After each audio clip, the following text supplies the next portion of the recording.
1956 and the Korean War. A lot of the materials comes out of these archival diplomatic events. Yeltsin would go and visit South Korea and would bring along a stash of high-grade archival documents that then made their way back to the scholarly community and to us, and we've published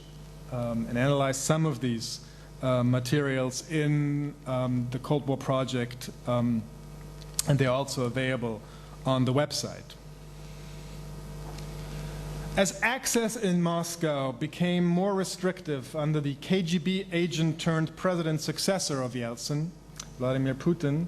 and in part as a result of unnecessarily sensationalist use of documents in the Western media, and there are a number of other reasons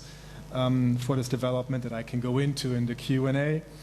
the Eastern and Central European archives took on importance as a back door into Soviet foreign policy. For much of the 1990s, it was the former East German archives, and those of Hungary, Poland, and the former Czechoslovakia, that provided not just insights into their country's experience under communism and foreign relations within and beyond the bloc,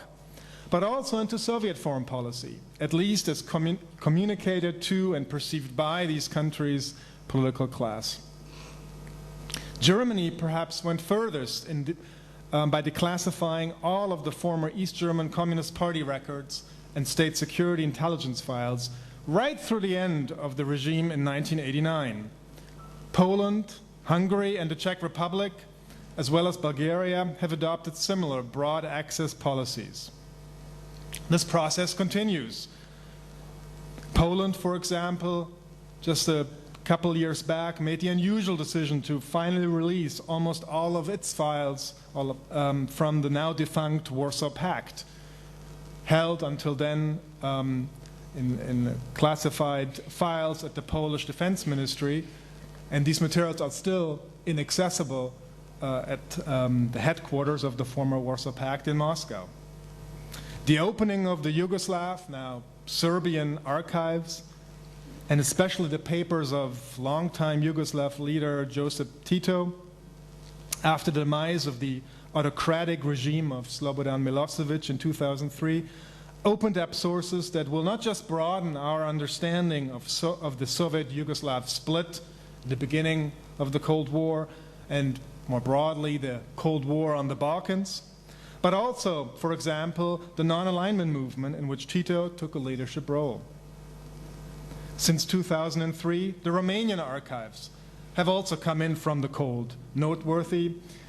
in part because Romanian dictator Nicolae Ceausescu's role as a self-styled, if ultimately not particularly successful, mediator in the Sino-American opening, the Vietnam War, or the Middle East. Even the most closed East European state of all, Albania, has slowly opened up its archives just in the past few years, largely thanks to the efforts of patient and passionate civil society groups. What is to be learned about the Cold War from the records of this remote, backward, politically isolated, and idiosyncratic little state? Enver Hoxha's, Albania's close relationship with China during much of the Sino-Soviet split of the late 1950s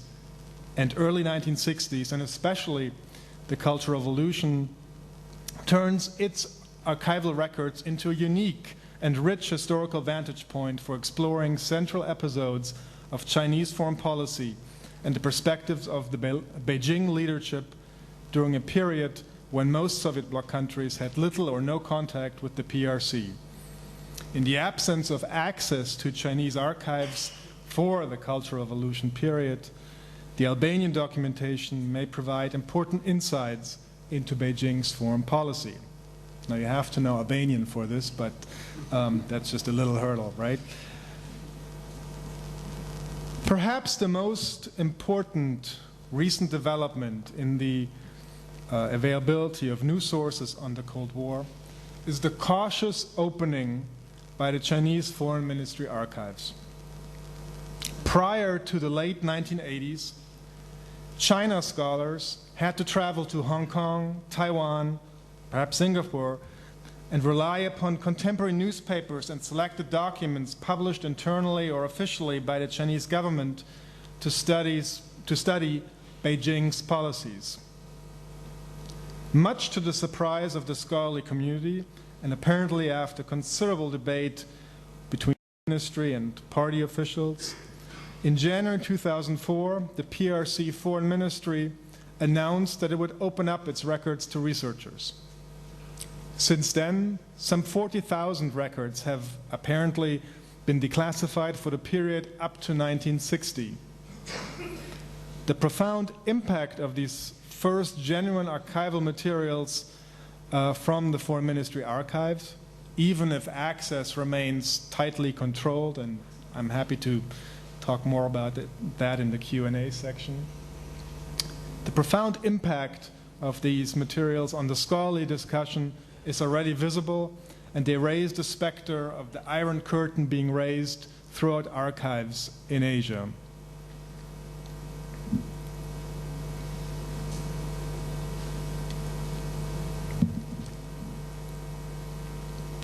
What are some of the findings that have emerged from these Cold War archives?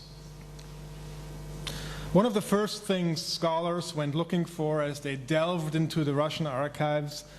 was Stalin's presumed master plan for expansion after World War II. The blueprint which would help explain Soviet ambitions and actions in the 1944-46 period as the Western powers and the USSR clashed in Eastern and Central Europe and elsewhere. That master plan, of course, has not been found. Rather, what has emerged from the Russian and other archives is the view of a Soviet leader centrally and brutally in charge of foreign policy making at the dawn of the Cold War, conscious of the awesome power that World War II had left the Soviet Union with in Europe in the aftermath of victory over Germany,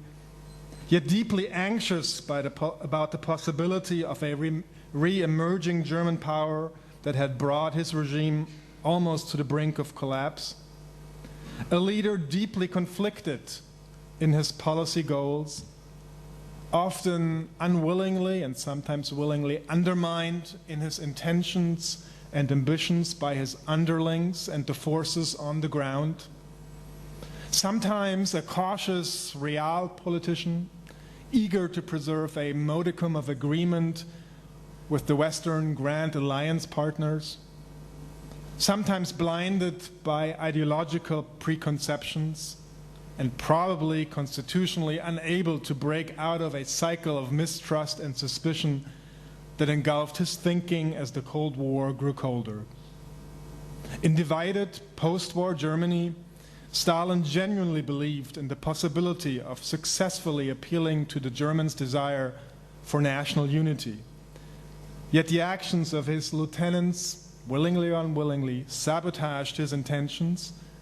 and the Soviet leader himself, time and again, was incapable of relinquishing control of that part of Germany that the Red Army had occupied.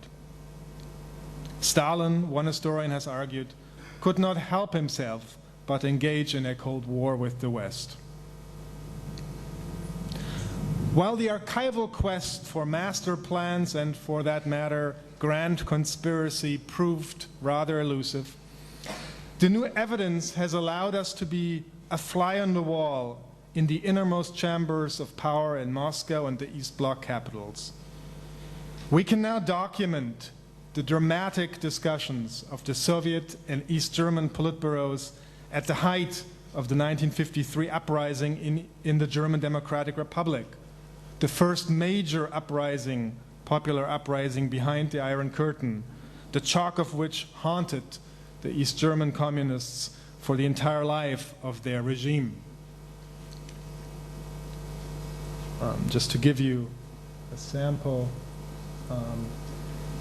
this is the handwritten notes of Premier Otto Grotewohl of the decisive Politburo meeting in the summer of 1953 during the height of the uprising, when East Germany's strongman Walter Ulbricht was almost toppled by the events. We can practically listen to the debate